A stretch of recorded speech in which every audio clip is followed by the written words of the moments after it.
guys, and welcome back to Wholesome Chats with Beth. So, today we're just going to get right into it, and we are finally going to be talking about body dysmorphia. So not really sciencey. Oh my god, what's my hair doing? Not really the sciencey parts. Not that it's science, but yeah, I'm just going to talk about my experience with it and how I sort of get through the experience when I'm having it. But to start, so body dysmorphia is, in case you don't know, worrying about how your body looks and how it is perceived by other people, I suppose, and it's just you see yourself completely differently to how other people actually see you, because from my experience it can be from like maybe when you were younger and you were conditioned to believe your body looked a certain way, or maybe you were a really skinny kid or a really chubby kid, and then you grow up and you're consumed by that fact, usually because your family has like drilled it into you that it's so important what other people think of you. And then no matter how much you go to the gym, or no matter how much you starve yourself, or no matter how much you eat, you just always look like that person that you remember when you were younger. Maybe that would be my personal definition of body dysmorphia in my experience. I'm so flustered right now, I'm sorry, I'm warm, I've just dried my hair, I'm in this, I don't know. But yeah, anyway, so my experience with body dysmorphia, I don't know when it kicked in. I don't know, but I had a very judgmental family growing up, so it's slay, and they would always comment on my weight, and they would always comment on my clothes, and they just always had something to say. And I'm sorry, my hair is really annoying me. Okay, please now, please. I think that's better. Yeah, they always had something to say, and in turn that made me believe that everyone had the right to their opinion on my body, if that makes sense. And so, I mean, even when I was like really young, like I don't know, like there was no boundaries with food in my house. Absolutely no boundaries with food in my house. I could eat whatever I wanted, whenever I wanted, and as a kid, if you can eat whatever you want, whenever you want, you're gonna do it, aren't you? And yeah, especially when my dad passed away, I just sort of ate. I was so young, you obviously don't know, if you're not taught how to deal with a big loss like that, you don't know what to do. And like that's when I remember just loving food. And yeah, I just gained a lot of weight, and I was a kid, and somebody should have been there and somebody should have taken control of that situation, but nobody did. And that led to a lot of bullying, a lot of comments from my own family. Instead of them trying to actually do something about it, they used to make me do sit-ups in the living room. Somebody would sit on my feet and they would make me do sit-ups, and I'd literally be crying and be like, don't want to do sit-ups. It took me so long to be able to do sit-ups in the gym after that, let me tell you. I only started doing them last year. But yeah, that was traumatic. Let me think. I remember going to a wedding or a christening or something, and somebody in my family had bought me this dress, and it was lovely. It was a lovely dress, and I was about 10, I think, and it didn't fit. It was a wedding and it didn't fit anymore, and they had said, God, you've gained so much weight, it doesn't even zip up, as if that's my fault, as if I'm in control of my diet when I'm 10 years old. You're in charge of that. You are in charge of that. That's not my fault. Like, yeah, anyway, yeah, just all I can remember, I remember,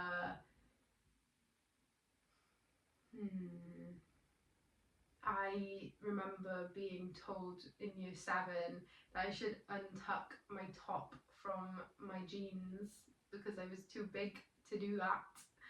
That was a lovely one. That was a great morning before school. It was amazing. And then like all these things were said to me, and I remember when I was in school in the summer, I wouldn't take my jumper off. I literally wouldn't take my jumper off because I was scared people would think I was fat if I was just in my shirt. So I would meet somebody in town after school, one of my family members, and they would say to me, take it off. Like, just take your jumper off, it's boiling. Like, and I'd be like, mm-mm. And it was all these comments that I was constantly getting at home. That was the reason I wouldn't do those things, and I thought I was this huge, ugly, unsightly monster. I look back, I wasn't. And then they would shout at me, and it's like I would be looking down at the floor because I was so insecure, and I thought everyone thought I was just like this hideous person, and they would be like, have some pride, look up. And I literally, in my head, I'd be like, you are the reason I'm like this. You are the reason I'm like this, and you've caused me so much pain and so much insecurity, and you're telling me to just stop. Like, you're telling me you don't understand why I look down at the floor, why I keep my school jumper on when it's boiling hot outside. And it's just really sad because this is where it usually stems from. And then I remember when I stopped eating and I lost so much weight. And I look back at pictures now, I don't look healthy by any means. You probably wouldn't be able to tell if you didn't know me in school, but I dropped about 4 stone in like a month, just because I literally just stopped eating. And yeah, and then I would go over to the house where these family members were, and it would be, you look like a skeleton, you look disgusting, your clothes are hanging off you. Like, I couldn't win. I was either horrendous and huge, or I was disgusting and tiny, and I had no meat on me. I needed to eat a burger, and I just, yeah, it just makes me so angry. And that is where my body dysmorphia came from, I think, because even when I was tiny, and I look back now and I was tiny, like, I still thought I was huge. And it's really hard, and there's been plenty of other times in my life where I felt like that too.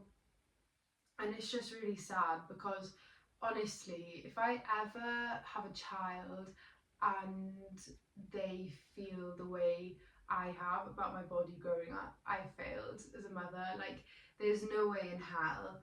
Like, you take these precautions.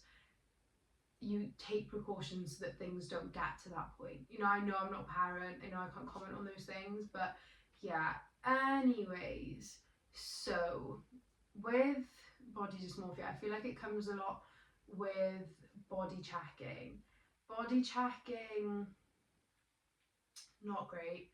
You know, just standing in front of the mirror, like, it's like you get this like awful, horrendous, like icky feeling about yourself, and you're like, I can't go out, I'm huge, like, oh my god, or like however you feel about it. And it's just like, oh my god, like, you're literally cringing, and you're like, I can't bear to be in my body right now. And then you go to the mirror, or you just stand there and you start pinching your stomach, and you're pinching your legs, and you're pinching your arms, and you're like seeing to feel, and it's, and yeah, it's not nice, and it's really difficult, and you're standing there and you're like, oh, and yeah, it's just not great. But that's something that it comes with. And I've been really trying to stop that, and the way I've done that is sort of by letting that moment of discomfort pass. Like, yes, I feel like that. I feel like I don't want to be in my body, and I feel like I need to look at myself. I need to see that nothing has changed, and I need to feel that I'm still the same size I was this morning, and and I'm freaking out, and I'm like, do you know what, Beth, literally just sit there, breathe, just literally just breathe, deep breath in, deep breath out, just breathe, be kind to yourself. Like, no, eventually that feeling will pass, and you haven't gone to the mirror and you haven't been pinching all over your body and feeling if you feel the same as you did this morning. It's ridiculous. Yeah, and it's hard, but you just have to sort of let that discomfort pass.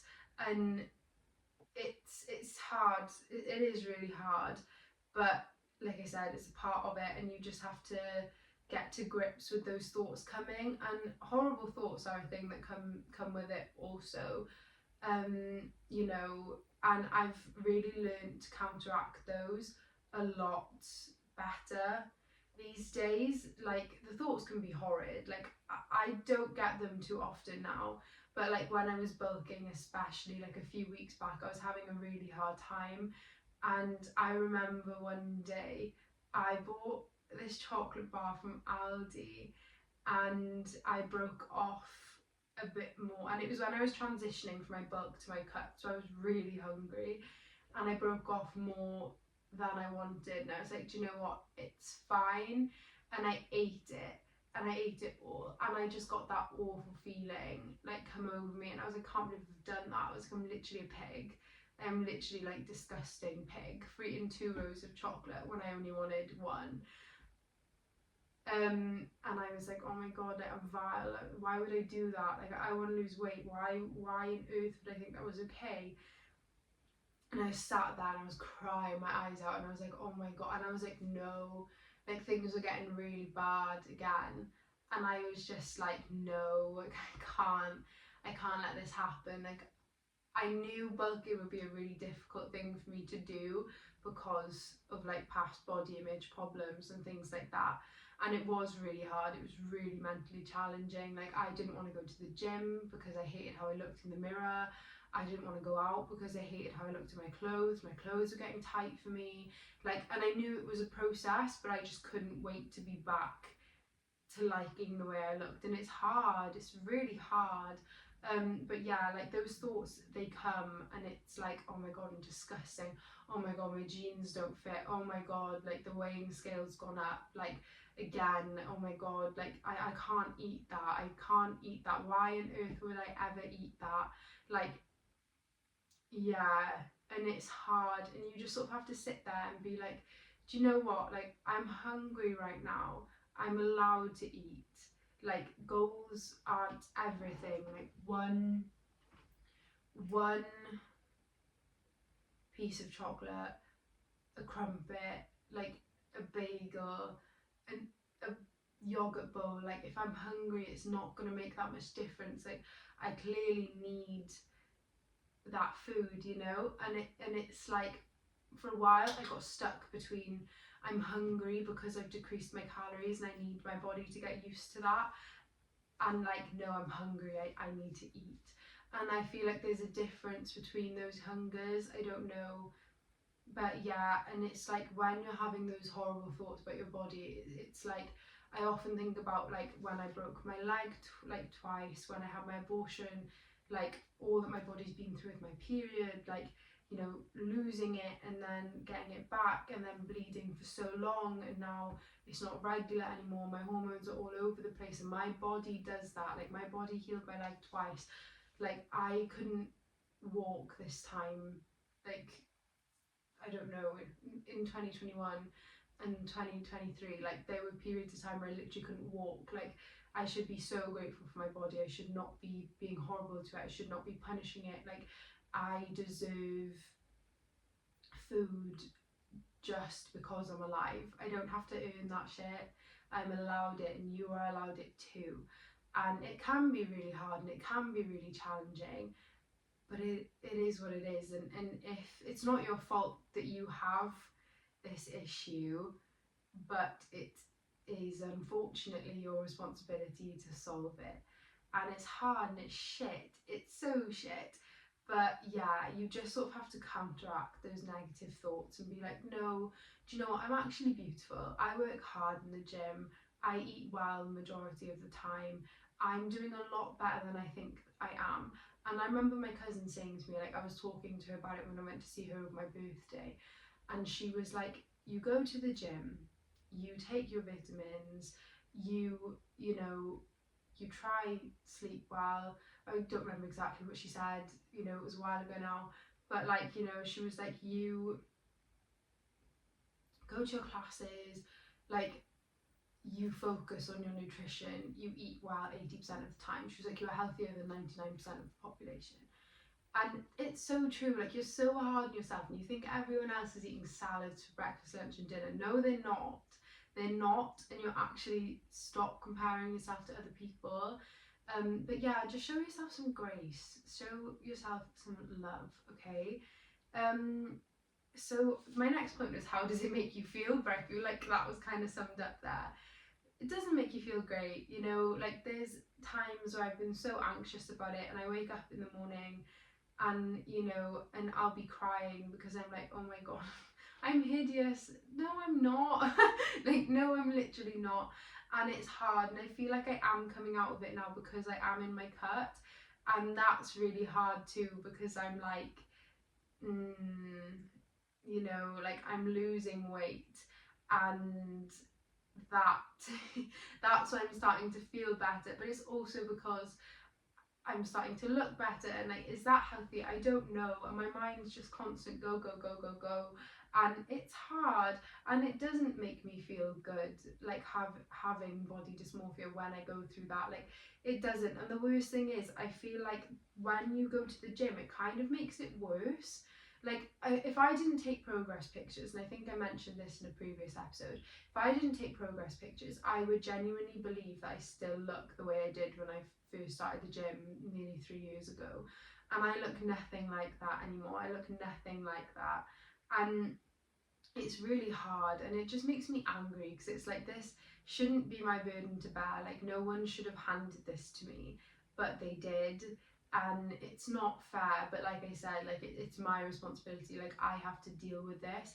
And even though I feel uncomfortable sometimes, and I feel anxious and I feel sick, and you know, I'm being horrible to myself in my head because I went out for food, you know, I'm just really trying to let myself enjoy food again. And it's like, I don't know, like, when I go out for food or whatever, it's like I don't want to be there and just get a salad because, you know, I'm on a cut. Like, no, like, I want to go out for food because I want to enjoy it, and I want to enjoy it, and I want to be present, and I don't want to be thinking the whole time of, oh my god, like, I shouldn't be eating this. Oh my god, I'm not enjoying this. I can't enjoy this. This is going to make me gain weight. No, it's not. 1 or 2 meals out a week is not going to make you gain weight, okay? And yes, consistency is key, but you're still allowed to go out and enjoy yourself. You live once. You literally live once. Enjoy the pizza, enjoy it, you know. And I also want to be able to sit there and be able to enjoy spending time with the person that I'm there with, if I'm with anyone, because, you know, I don't want to be sat there thinking, oh my god, I don't want to eat this, and then they're talking to me and I'm like, yeah, oh my god, I can't eat, I can't believe me in this, you know. Like, it's not fair, and you should just be able to have a good time. Like, food is also a social thing, you know.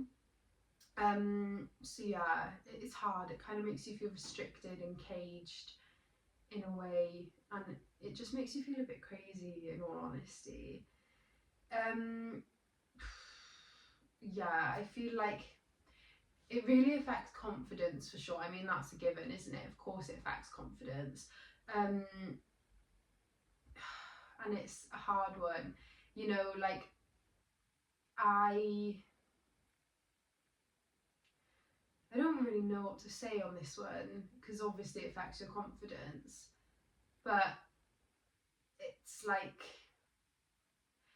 I've kind of covered it. Like there's been times where I literally don't want to leave the house because of how I look. Like I bought flares the other day in Tesco, and oh my god, I bought them and I got size small and I was like, ah, okay, here we are. And like I wanted to roll them down so that they were more lower waisted than higher waisted, and I did it and I was like, oh my god, look horrendous. I was like, oh my god, my stomach, like oh my god. And then I tried them on. I didn't, I just put them away. I was like, maybe I'll like them soon. And I put them on 2 weeks later and I was like, what was I even thinking?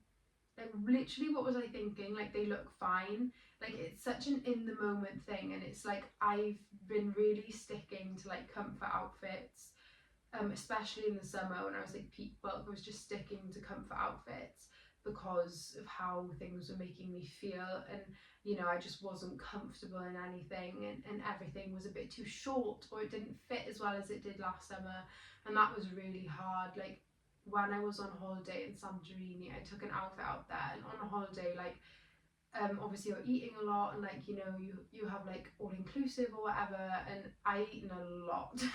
I'd eaten a lot of food, and I had this outfit planned, and the top didn't fit anymore when I was out there. And at the time I had like a proper like mental, really mental, like wow, like oh my god, I can't believe this, like this fit last week. And I couldn't rationalize with myself. I couldn't say to myself like, Beth, it's fine, like you're just on holiday, like you're retaining water, like the heat is making you swell probably, like you've eaten a lot more than you usually would, and like yeah. And I didn't have that like rationalizing going on in my brain, and it was just there, and I was like, oh my god, I'm huge and my clothes don't fit me anymore. And that was really hard, and I couldn't, like I said, like I couldn't say to myself like, this fit you last week, you haven't put on that much weight in a week, like that, you'll go home and it'll fit you again. I didn't have that in my brain, and it was really hard, and it just sort of like reverted back to that mentality of like, oh my god, like I'm literally like, I'm disgusting. Like those core beliefs of like, I'm disgusting, like I'm hideous, like no one, I don't want anyone to look at me, like yeah. And that was hard, and I feel like obviously healing like ebbs and flows, but like I bought a pair of jeans from Primark the other day and I picked up a size 10 because I was like, oh, surely size 10 will fit. I've been looking for jeans like this for ages, low waisted flares. Got home, they wouldn't even go past my bum, and I was like, ah, okay.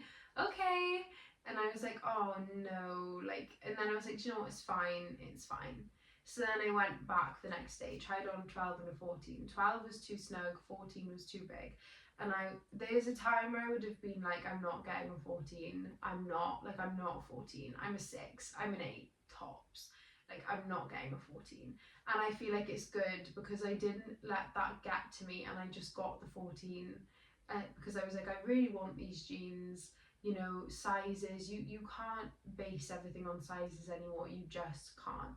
And yeah, that was just like, I don't know, that was a bit of a pinch me moment for me, because I was just like, oh well done me, well done me. But yeah, I feel like the gym can help to an extent with these things. Going back to that point, it can help to an extent, but at the same time, I feel like sometimes it doesn't help, especially when you're like bulking. It doesn't help. But yeah, in the big picture, I think it does help. My next point is, I reckon, this is how I see it anyway, I reckon my body dysmorphia, I don't know about you, maybe it's different, has definitely come from my childhood and the words that were spoken in my environment. I feel like if I was brought up in an environment where, especially around the time I grew up, I was born in 2001, I feel like these days it's a lot more of a taboo topic to talk about people's appearances. and their bodies, and so it should be. You know, it should be a taboo topic. Like, there is no way in hell you probably would, but it was very normal in my household for, you know, somebody like, you know, like a singer or a celebrity to come up on the TV, and somebody in my household would say, oh, she's put on weight, oh, she's lost a lot of weight, oh god, is she pregnant? Like, it was very normal, and only with women, funnily enough, never with men. I mean, about women, not about men. If you get what I mean. Both would make the comments. So then I thought that was normal. And then when they would comment on my body, I thought that was normal too. And everyone in my life did that. And they would make it out as if it was coming from an area of concern. But if they were that concerned, they wouldn't have let me get to that point. And it's like to the point where I can't even look at pictures of myself when I was younger because it breaks my heart. I can't, like, there's like a certain age group that I just can't look at, and I won't. And it's sad, it does make me really sad. But the words spoken to me in my environment, they like cemented the core belief of like I was fat and I was ugly and nobody would ever love me because, not by choice anyway, because of my body. And I had that belief about a lot of things, my personality, my looks, my body, like, yeah. And it's hard, and it yeah, it's just not nice. It's not nice. I wouldn't ever make anyone feel that way, and it's difficult because it's a blessing and a curse, because now I'm the one that has to deal with all of those things, and I have to change those beliefs that I have because of the words that were spoken to me in my environment. And if I was brought up in an environment where people were kind to me about my body and my appearance and my personality, I wouldn't be in this predicament, because my core beliefs would be that I'm beautiful and I'm funny and I'm lovely, and, you know, somebody would be lucky to have me. But unfortunately, my foundational beliefs are the complete opposite to that. And it makes me upset, and it does hurt. You know, it does hurt that I was brought up in an environment like that where there wasn't much love present, not in a good way. It was a very codependent kind of love that I was brought up around, and it's very hard changing those habits. It's very hard. But yeah, so this brings me on to my next point of reparenting yourself, and that is exactly what I have been doing over the last few years. And boy, is it difficult. It's so difficult, but it's got to be done. And it's sort of like, I mean, you still have those beliefs from when you're a child, whether they're conscious or whether they're subconscious. And, you know, there was a time where I would have liked to believe I was very confident, but I wasn't very confident. You know, like, especially when I was around 16, 17, I would literally, like, I would act so confident. You could just tell from my actions that I wasn't. I would sleep with anything. For a start, I would speak to like 50 boys at a time. Like, that tells you everything you need to know. I was not confident, and I needed male validation to make me confident, and I needed validation from my friends to make me confident. And yeah, it was difficult. But I'm through it.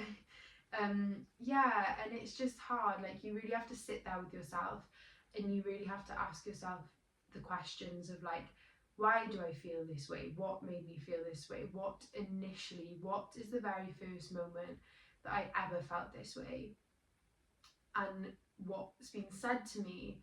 What are the thoughts that arise in my head, you know, every day that make me feel this way? Can I change them? And then you have to counteract those thoughts. And it's difficult, and you have to stop these habits like body checking and, you know, asking your friends like how you look all the time, and like overanalyzing yourself.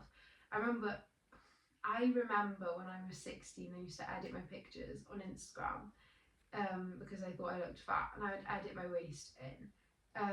There's none on there now, so please don't try and find them. But like, I haven't. It feels so good to have not edited a picture of myself in like 6 years. Like, that's nice, and you know, it makes me sad when people have to really like edit their pictures, because it's like, you're beautiful, like, come on, like, you don't need to do that. But yeah, it's just really being there, being the person that you needed when you were younger, saying the things to yourself that you needed to hear when you were younger. When those horrible thoughts arise, imagine those horrible thoughts are somebody, you're in primary school and somebody's come up to you and said that, and then you need to react to that thought how you wish your parents or your caregivers had reacted and taken care of you in that moment. So say, you know, the thought that's come into your head is, oh my god, like, you're disgusting, you're so fat. You then, so imagine that thought is the child that's come up to you in the playground, and then you're there, and then the thought that comes in next needs to be how you wish your caregivers had you know, dealt with that. So, you know, I'm actually beautiful, I'm not fat, I'm healthy, I'm the healthiest I've ever been, I am beautiful, you know. And then you need to believe that, and it's really hard because I'm so jealous that there are people walking around out there that don't even have these sort of thoughts enter their minds. They're just so sure of themselves because they had such a secure upbringing, and it's nice, and it's what I hope to give my children someday if I have them. But yeah, it's also difficult, like battling with your mind every day because of the way you were brought up. But yeah, so that would be my advice. That, and just sitting with those feelings, being kind to yourself. You know, it takes time and it takes a lot of breaking through discomfort, but you will get there.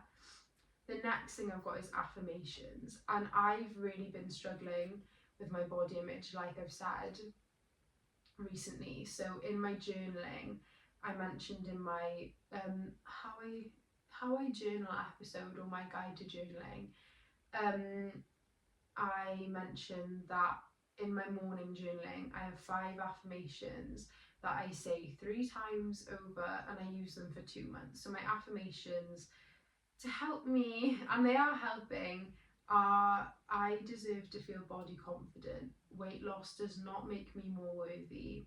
My body keeps me alive, and that's invaluable. My body deserves respect, and my body is not a problem that needs to be fixed. And you know, they've actually really helped me. They've really helped me over the last month. I've got another month of using them. But affirmations, it's hard because affirmations mean nothing when your body doesn't believe them, but you keep repeating them to yourself over and over and over again. Like, now that I've been saying them 3 times every morning for the last month, they pop up in my head throughout the day. Sorry, my mum's boyfriend is home, so it might get a bit loud, but ignore that. Yeah, so they pop up in my head throughout the day now, just because, and that means my body is starting to believe it. And another way you can do affirmations: take those negative thoughts and beliefs about yourself, draw an arrow and write the positive one, and every time the negative one comes into your brain, counteract it with a positive one. And I've said this so many times, but eventually the positive one will be what comes instead. And another way of making your body believe the affirmations that you were telling it is mirror work, and that is just sitting in front of the mirror, looking at yourself in the eyes and saying kind things about yourself, saying kind things about your appearance, your personality, anything you want. And you know, you just, you know, it will feel really uncomfortable at first, and you'll feel the blocks and you'll see the blocks, but the more that you do it, the more you'll see that you begin to become comfortable with these things that you're saying to yourself. And it's like you kind of connect with yourself more because you can see yourself, and eventually you can kind of see that you mean it and that you're receiving it well. That really helped me. The next point is taking care of your body. So this has helped me so much. And this could be anything. This could be an everything shower. This could be eating well. This could be planning your meals out. And I do this every Saturday. I'll plan my meals out, I'll go shopping, and then I will have that meal for the week. And it really helps. But it's just taking care of your body in any way. You know, when you're run down, being kind to yourself, respecting the fact that you need, you know, rest, and respecting the fact that maybe you do need a day off the gym today, or, you know, taking care of your body could be like, sorry, my mum's boyfriend just passed the window. I'm shy. Yeah, it could be, you know, going out for that meal with your friends, having a bottle of wine, baking with your friends, baking by yourself, going for a walk if you need to go for a walk instead of going to the gym, or going to the gym and doing cardio after that you really don't want to do. Like, it's not only taking care of yourself in a way of like nurturing yourself. Sometimes it's also being like, I don't want to do that, but I have to do that. And another way to do this is stop comparing yourself to others. I know I've touched on it briefly, but you are not somebody else. You don't have the same body composition as them. You don't have the same genes as them. You don't have the same parents as them, unless they're your sibling. Like, you should not compare yourself to other people, because no two people in this world are the same.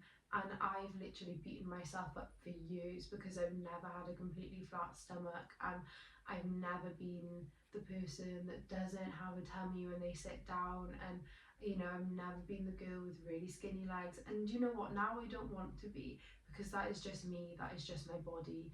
It doesn't matter how much I go to the gym, how much I eat, like, it literally, none of it matters. Like, all that matters is that you are healthy, you are taking care of yourself, you love yourself, and you are kind to yourself. And, you know, when you are doing those things, you will glow from the inside out, and you will look the best that you have ever looked, you know, and that is just as simple as it is. My next point is learn to accept yourself as you are. Things won't get better when you lose or gain weight, or whatever your body dysmorphia is surrounding. Things won't get better when that finally happens, and you have to sort of learn to be in the present with it here, because I've found myself a lot in the last few months being like, oh, but when I'm on my cut, I'll feel better.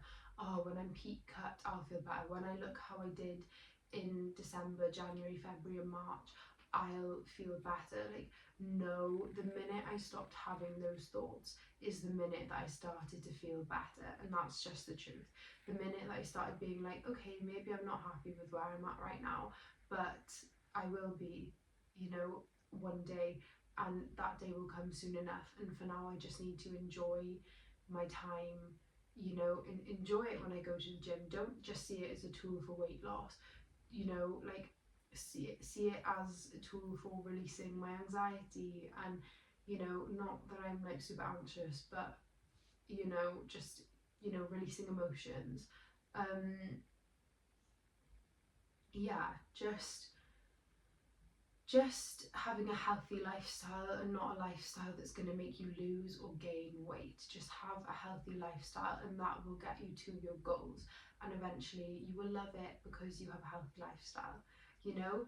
And just, I just accept myself now for where I'm at. Like, maybe I don't love how I look every day, but that doesn't matter, because I'm kind to myself, and I'm not beating myself down all the time over how I look, and I'm not miserable, and I'm not crying every morning because I need to lose weight.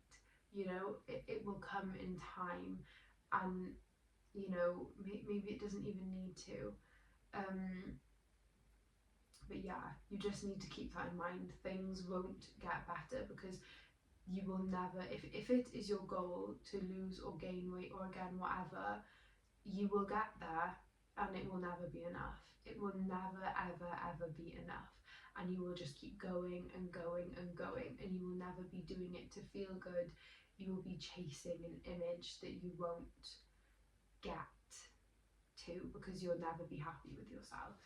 And finally, appreciate your body for all it does. And I think this is the main one, appreciating your body for all it does. And it does everything and more. There's millions of billions of little cells that are living in there just for you, keeping you alive every day, keeping you healthy every day. They do all of that for you. Appreciate that. You know, appreciate the fact that you are going to the gym, or you are going for walks, or you are going to classes, that you are eating in a way that makes you feel good. You know, just appreciate your body for all it does for you, because the body does amazing things. It really does, especially the female body. And it deserves to be nurtured, and it deserves to be cared for, and not just because it's you and you deserve that, but because of everything it needs all of that stuff just to do those things for you.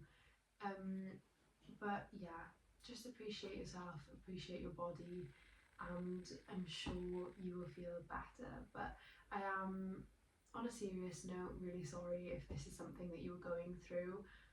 I'm by no means a professional, this is just my experience with it, and if you are struggling really badly, I would advise seeking professional help. But yeah, other than that, sending lots of love and light, and I will see you in 2 weeks. Bye.